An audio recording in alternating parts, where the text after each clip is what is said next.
Entonces, vámonos a hablar de Venezuela. Miguel, te veo que estás con la cámara apagada. Miguel Hernández.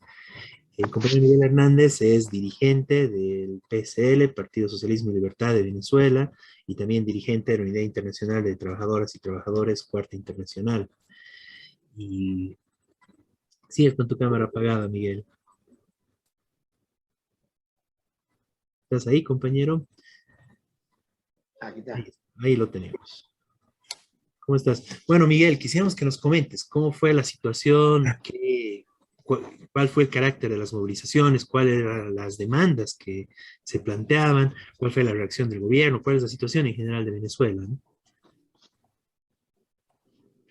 Sí, bueno, mira, buenas noches a todos los oyentes del programa Rebelión y agradecerle a los compañeros la invitación para un poco explicar a los compañeros, trabajadores y trabajadoras de Bolivia las recientes movilizaciones que se han dado en Venezuela. Como algunos ya podrán saber, en el país había un fuerte reflujo en el movimiento de masas, en la lucha de clases, sobre todo todos los últimos años como consecuencia de las restricciones de la pandemia.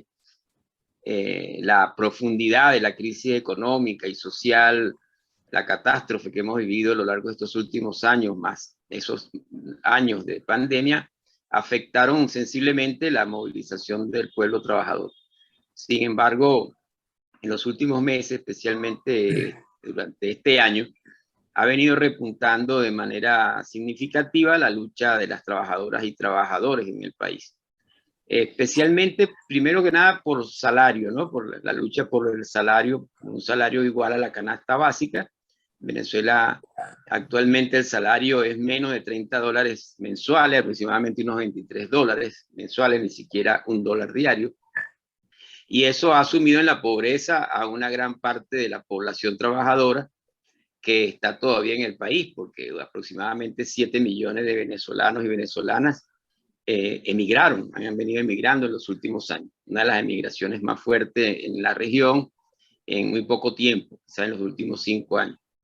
Sin embargo, desde febrero, la lucha de las trabajadoras y trabajadores se ha venido incrementando progresivamente y en el último periodo, en los 2 últimos 2 meses, la pelea por derogar un instructivo que estableció el gobierno de Maduro a través de una oficina del Ministerio de Finanzas denominada Oficina Nacional de Presupuesto, eh, ha sido uno de los objetivos fundamentales de la lucha que se viene dando, derogar ese instructivo. Eso se estableció a partir del mes de marzo y mediante ese instrumento se redujeron sensiblemente los salarios de los trabajadores y trabajadoras venezolanas porque se redujeron en una proporción bastante alta muchas de las primas y beneficios contemplados en los convenios o contratos colectivos. Eso redujo sensiblemente el salario, que ya era de por sí exiguo, y fue uno de los elementos fundamentales de la lucha en los últimos meses. A eso se agregó más recientemente el hecho de que el gobierno no pagó el bono vacacional que se suele dar a los docentes de primaria y de secundaria, así como también a los docentes y trabajadores universitarios a finales del mes de julio, porque en Venezuela las vacaciones escolares son durante el mes de agosto.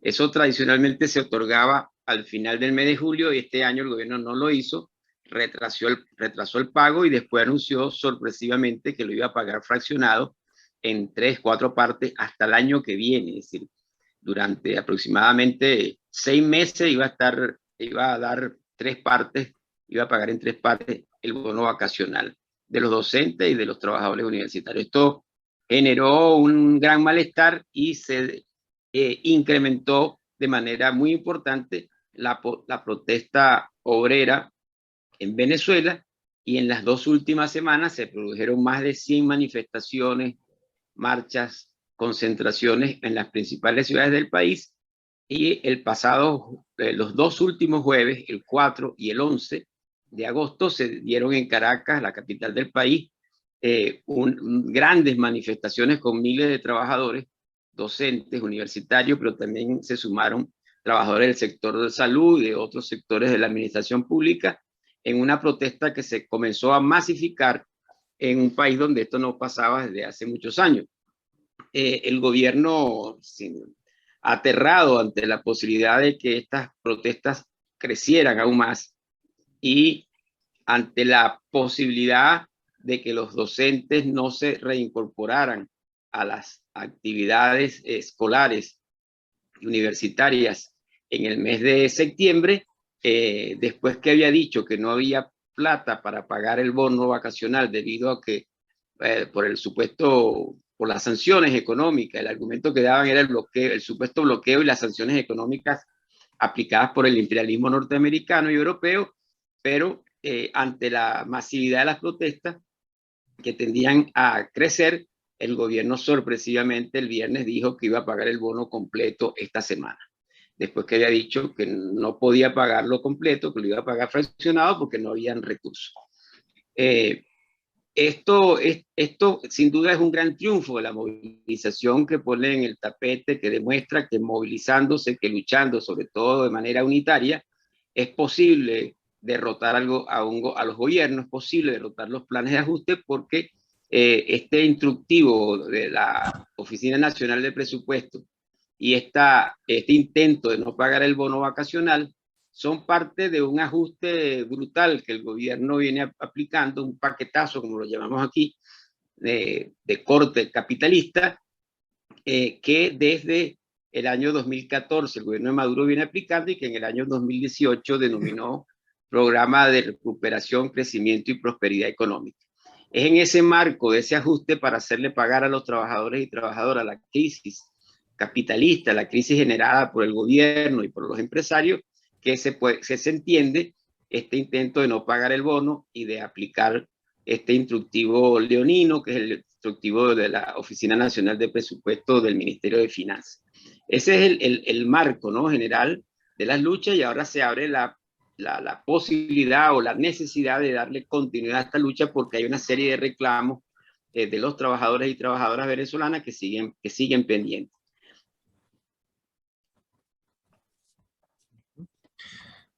Muy interesante, Miguel. Bueno, pero ¿cuál es el carácter actualmente de la movilización? Entonces, la movilización ya obtuvo este triunfo, se va a pagar todo este monto completo y el gobierno tuvo que retroceder. Entonces, con eso, bueno, se levantan las medidas de movilización, pero queda un importante precedente. ¿Es así? Sí, es decir, esto es un triunfo, pero un triunfo muy parcial, ¿no? Y hay que tomar en cuenta que también era una reivindicación que ya tenían los docentes y todos los trabajadores universitarios desde hace muchos años, que el gobierno pretendía levantar, pagándolo fraccionadamente, de manera fraccionada, y se logró recuperar. Es decir, no es un logro nuevo, no es una reivindicación nueva que se está obteniendo, sino es recuperar algo que el gobierno pretendía en el marco de la política de ajuste que viene aplicando, eliminarlo, ¿no? O fraccionarlo. Entonces, ahora se abre, como decía antes, la posibilidad o la necesidad incluso de que esta movilización se continúe. El hecho de haber triunfado de manera parcial por esta reivindicación es un acicate, ¿no? Es un elemento muy importante que moraliza la lucha de los trabajadores y trabajadoras venezolanas. Hacía mucho tiempo que no se tenía una victoria de este tipo y ahora se plantea la necesidad de ir por más, especialmente por un salario igual a la canasta básica, que es algo muy sentido por la mayoría de los trabajadores y trabajadoras. La otra cosa es que si bien el gobierno retrocedió y aceptó pagar el bono de manera completa este año, sin embargo, los trabajadores universitarios y los docentes también tienen claro que el gobierno lo va a pagar no sobre la base de lo que está establecido en las cláusulas de los contratos colectivos, sino lo va a pagar aplicando ese instructivo que antes mencioné de la Oficina Nacional de Presupuesto, que reduce muchas de las primas y de los bonos que están contemplados como reivindicaciones socioeconómicas en los contratos. Es decir, que al no pagarlo en base a lo establecido en la acordación colectiva, lo va a pagar en una cantidad menor. Lo progresivo, lo positivo y lo logrado con la movilización es que lo va a hacer de forma inmediata la próxima semana y no de manera accionada, sino que lo va a pagar completo. Es decir, que la lucha continúa, sigue la lucha por otras reivindicaciones, como por ejemplo la eliminación del memorando 2792 que fue aprobado por el gobierno de Maduro en el año 2018, que es un memorándum que elimina el derecho a huelga y que permite, prácticamente elimina la negociación colectiva entre patronos y trabajadores y sindicatos, porque el gobierno no puede intervenir para revisar el salario si no es, no se corresponde con el salario que está establecido oficialmente. Si hay un salario oficial, y si en una negociación colectiva los trabajadores logran que se le pague una cantidad superior a ese salario, el gobierno puede intervenir para revisarlo. Esto, por supuesto, en beneficio de los patronos, de los empresarios y transnacionales, y en detrimento de los trabajadores y trabajadoras, que son los que el gobierno quiere que paguen la crisis y el desastre social que vive Venezuela como consecuencia de la crisis económica y de las políticas de ajuste que el gobierno viene aplicando desde hace ya varios años. Una pregunta, digo, para aclararle a los bolivianos. Acá hoy circulan dos versiones, digamos, de la crisis. La crisis en Venezuela, que ya viene de años. Tenemos muchos migrantes venezolanos acá, también en Bolivia. Y una, bueno, es la de Maduro, ¿no? Que todo es por el bloqueo norteamericano, ¿no? Lo de la culpa es. Y la otra versión, digamos, de la derecha opositora, no, eso porque son socialistas. En tu explicación, claro, evidentemente no es una economía socialista, pero sí podía profundizar un poquito más en eso, porque dice, no, fracasó el socialismo en Venezuela. Esa es una explicación que da. Claro, sí. No, en Venezuela no. Venezuela es un país capitalista. No hay ninguna evidencia de socialismo. Una de las cosas más claras es que en el socialismo son los trabajadores y las trabajadoras la vanguardia, los que juegan el rol protagónico. En Venezuela todo lo contrario. Estamos en las calles más bien peleando por salario. En Venezuela hay el salario, para tener una idea, es ni siquiera $1 diario, o sea, $23 aproximadamente es lo que se gana con el salario mínimo, y el promedio será un poco más, nada más, no mucho más de $30. El promedio, me refiero incluyendo al conjunto de los trabajadores que ganan incluso por encima del salario mínimo. El gobierno, tanto Chávez como Maduro, han tenido una retórica supuestamente socialista. En la primera etapa hubo algunas reivindicaciones, algunas reformas que fueron sobre todo presionadas por la gran movilización que se dio en la primera etapa del chavismo, pero desde hace años esto ha venido, los avances que se lograban en algún momento han venido retrocediendo, y en la actualidad el gobierno desde el año 2014 está aplicando un ajuste capitalista muy fuerte, y en el último periodo es mucho más claro el rol que juega Maduro, que acaba de aprobar una ley de zonas económicas especiales, que es para establecer maquilas y desregular completamente la actividad laboral, permitiendo el ingreso de capitales transnacionales sin que en esas zonas económicas especiales existan o tengan vigencia las leyes, la ley del trabajo y la Constitución Nacional. Va a haber una relación especial con los trabajadores allí, que ya sabemos lo que eso significa en los casos donde hay países con maquilas, en China, en el sureste asiático. Otra ley que acaba de aprobar es una llamada ley antibloqueo. Ellos le dan ese nombre argumentando que es para enfrentar la situación de bloqueo que viviría el país. Y en realidad no es tal. Hay sanciones económicas desde el año 2019 en el petróleo. Antes no habían sanciones, es desde el año 2019. Con esa ley antibloqueo el gobierno pretende entregar grandes zonas del país a empresarios privados nacionales y transnacionales.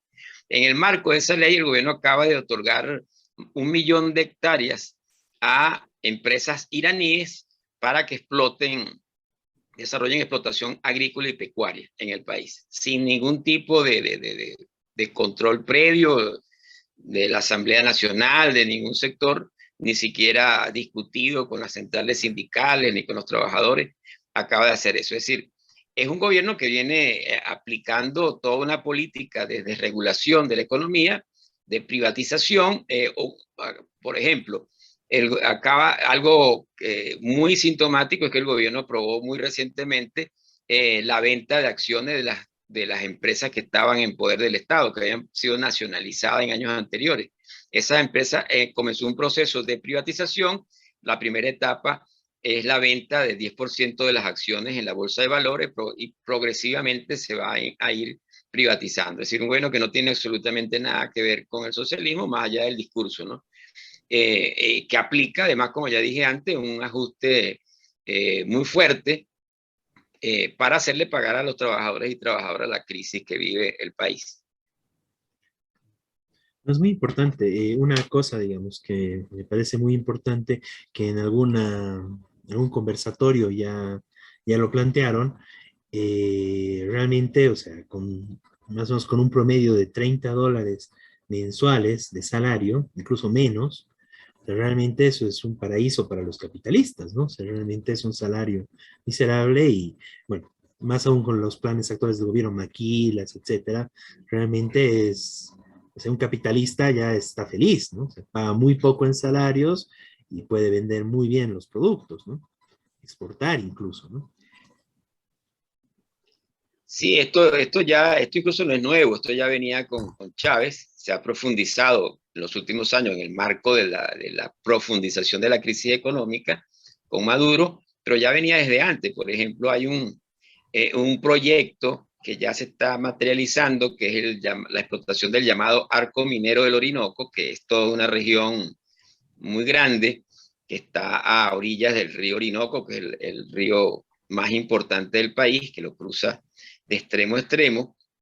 Y la idea fue planteada por Chávez cuando era presidente, y el objetivo es entregar esa zona a la explotación de minerales diversos. Ahí hay coltán, diamantes, oro y otros minerales, entregarlo a empresas transnacionales.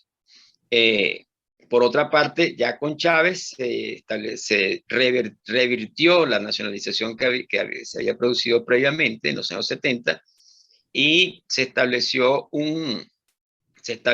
con empresas transnacionales contratos de empresas mixtas, es decir, empresas que antes prestaban un servicio concreto a la industria petrolera venezolana, PDVSA, se convirtieron mediante esos contratos de empresas mixtas en socias del negocio petrolero, lo cual significa que pasaban a ser parte en sociedad con PDVSA de la explotación petrolera. Esto, por supuesto, revaloró tremendamente todas esas empresas y llevó a que se produjera una explotación brutal de los trabajadores petroleros que tradicionalmente habían sido muy bien pagados en Venezuela. Hoy eso cambió totalmente, uno de los sectores más deprimidos entre los trabajadores y trabajadoras venezolanas, producto de este leonino instrumento de entrega de nuestra principal riqueza, que es el petróleo, a las empresas internacionales. Aquí están todas las grandes empresas internacionales, Chevron, Rosneft, chinas, rusas, norteamericanas, Total de Francia, es decir, la explotación petrolera está en manos de grandes transnacionales en sociedad con PDVSA, y esto comenzó ya desde la época de Chávez. Es decir, que pensar que hay un socialismo o algo parecido al socialismo en Venezuela es una falacia total, no de ahora con Maduro, porque algunos sectores del chavismo siguen reivindicando a Chávez y dicen que lo que pasó fue que Maduro no siguió el legado de Chávez. En realidad, Maduro es el legado de Chávez, porque fue Chávez quien lo propuso para que fuera el candidato y después se convirtió en presidente, y todos los males que hoy vive el país ya comenzaron a manifestar, ya se habían comenzado a manifestar desde hace muchos años, ya con Chávez en vida, incluso la criminalización de la protesta, la persecución a los luchadores. Nosotros como partido y como y nuestra corriente, nuestra agrupación sindical, la corriente clasista, unitaria, revolucionaria y autónoma, sufrió una serie de golpes. Nos asesinaron a varios compañeros, a dirigentes obreros importantes como Luis Hernández, Richard Gallardo, Carlos Requena, y un número de aproximadamente de 7 u 8 compañeros más que eran militantes de nuestra corriente sindical que fueron asesinados ya en época de Chávez. Es decir, que la criminalización de la protesta, que hoy se ve con mucha claridad en el gobierno de Maduro, ya venía desde hace muchos años y lo utiliza el gobierno chavista, los dos gobiernos chavistas lo han utilizado para tratar de frenar la movilización, de atemorizar, de terrorizar, y de esa manera seguir aplicando su ajuste sin que haya ningún tipo de obstáculo, sin que los trabajadores y trabajadoras se levanten.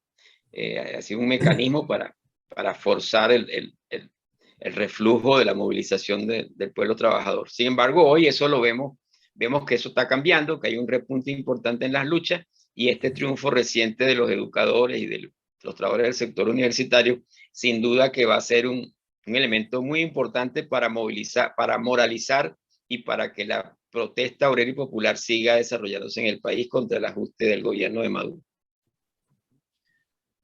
Muchas gracias, Miguel. No, realmente es importante destacar eso, ¿no? O sea, este tipo de planes en Venezuela por parte del mismo Chávez en su momento y con continuidad con Maduro, o sea, solo se pudo dar a partir de una brutal represión al movimiento de masas, ¿no? A los trabajadores, ¿no? Como dices, compañeros, dirigentes sindicales, incluso miembros de una corriente sindical autónoma, fueron asesinados, ¿no? Varios compañeros, ¿no? Y que la política que aplicaron en Venezuela es, bueno, son privatizaciones, empresas mixtas y bajar el salario a lo mínimo, ¿no? Es algo, digamos, bueno, en gran medida eso es lo que se vivió con el neoliberalismo en la mayoría de los países, ¿no? Bueno, en Venezuela lo hicieron bajo el discurso del socialismo del siglo XXI, pero al final son políticas del mismo tipo y continúan, ¿no? Ahora este tema de las maquilas, etcétera, ¿no? Bueno, es muy importante ver eso y, bueno, lo que dices, ¿no? O sea, ahora hay un hecho muy importante que es una primera victoria después de muchos años de los trabajadores, ¿no? Del movimiento de masas que hace retroceder al gobierno, ¿no? Que recupera algo que el gobierno quería quitarles. Entonces puede ser el inicio para empezar a recuperar más cosas. Y esa sería la perspectiva a la que apuntamos, ¿verdad? Sí, es correcto, sí. Es así como dice Beto. Nosotros aquí no hablamos mucho de neoliberalismo, hablamos de capitalismo, es decir, que las políticas que se aplican son de corte capitalista. La burguesía venezolana ni internacional tiene posibilidades de aplicar otro tipo de políticas en este momento, porque no hay espacio para reformas ni nada por el estilo. Y también porque sectores del chavismo, es decir, los que reivindican a Chávez y no a Maduro, quieren hacer creer que el neoliberalismo es esta etapa y lo que había antes era progresivo con Chávez. Nosotros no decimos que hay neoliberalismo porque lo que hay es capitalismo antes con Chávez y hoy con Maduro, que aplica un ajuste, una contrarrevolución económica, que es como realmente nosotros lo definimos, una contrarrevolución económica porque hay una crisis crónica del capitalismo mundial sin salida, que no tiene solución en el marco capitalista, y las medidas que se aplican hoy son las mismas que se aplicaron en el pasado y que se aplican en todos los países, porque no hay una alternativa, un modelo económico capitalista distinto, o sea, no hay posibilidades de retornar al keynesianismo ni nada por el estilo, y lo que se aplica en todas partes son este mismo tipo de políticas para tratar de recuperar la tasa de ganancia de los capitalistas, ¿no? Tanto en Venezuela como en la mayoría de los países. Un caso, ahora recordando lo de la criminalización de la protesta, un caso emblemático fue el compañero trabajador del sector de la minería del hierro, el compañero Rodney Álvarez, que tuvo 11 años preso, acaba de salir libre hace muy poco, 11 años preso por un crimen que no cometió. 11 años después quedó en evidencia que no era culpable del crimen que se le cometía y que el responsable del crimen sigue libre, que fue un dirigente sindical del partido de gobierno, del PSV. Entonces, ese es un ejemplo, ¿no? Que se usó para un emblema de la lucha de los trabajadores, fue la de libertad de este compañero, que se utilizó para criminalizar las protestas en el país. como parte de la aplicación de todos estos ajustes capitalistas que se han venido instrumentando. Podemos estar hablando horas y horas sobre las cosas que demuestran que este gobierno no es socialista ni tiene nada que ver, porque hay numerosos ejemplos, evidencias que hemos constatado a lo largo de 22 años de gobierno chavista. Sí, muy cierto, Miguel. Bueno, muchas gracias, digamos, por toda la información. Muy alentador este tema de que hay una victoria, aunque sea parcial, pero es importante, por parte de los trabajadores frente a todos estos planes, ¿no? Como tú dices, frente al capitalismo del gobierno de Chávez y Maduro, ¿no? Que continúa y que, bueno, con planes antipopulares que siguen profundizándose, con represión contra los trabajadores, pero ahora los trabajadores lograron una importante victoria parcial, recuperando algo que les querían quitar, pero de todas formas una victoria, ¿no? Algo importante con movilización, la movilización unitaria, ¿no? Que eso es muy importante, ¿no? Algo más tal vez así es correcto. ¿Qué quisieras decir? No, solo un poco agradecer la invitación para que los compañeros y compañeras en Bolivia puedan conocer la realidad, un poco más la realidad venezolana, sobre todo porque, bueno, ustedes tienen allá un gobierno que, amigo del chavismo, de Maduro, y es bueno que conozcan de primera mano elementos que no se ven normalmente en los medios de comunicación, porque efectivamente, como decían al principio, o se hace creer que este es el socialismo que fracasó por parte de los medios capitalistas, o los medios ligados, como Telesur, por ejemplo, ligados al gobierno venezolano, que lo presentan como que hay grandes avances sociales y que estamos avanzando el socialismo. Ni una ni la otra son, ni una de las dos versiones es cierta. La situación es un poco más compleja, más contradictoria, y por ahora nos toca a los trabajadores y trabajadoras venezolanas sacarle provecho a esta pequeña victoria parcial para seguir movilizándonos contra el paquete de ajuste, contra el gobierno de Maduro, y en la perspectiva de luchar por un gobierno de los trabajadores y el pueblo con democracia obrera y con un verdadero socialismo en Venezuela. Muy agradecido por la invitación. Muchas gracias, Miguel, y te agradecemos tu presencia acá y, bueno, por todos los datos, toda la explicación y que se conozca mejor lo que pasa en Venezuela. Muchas gracias, Miguel. Compañero Miguel Hernández, del Partido Socialismo y Libertad en Venezuela, dirigente de la Unidad Internacional de Trabajadoras y Trabajadores, Cuarta Internacional, WITSI.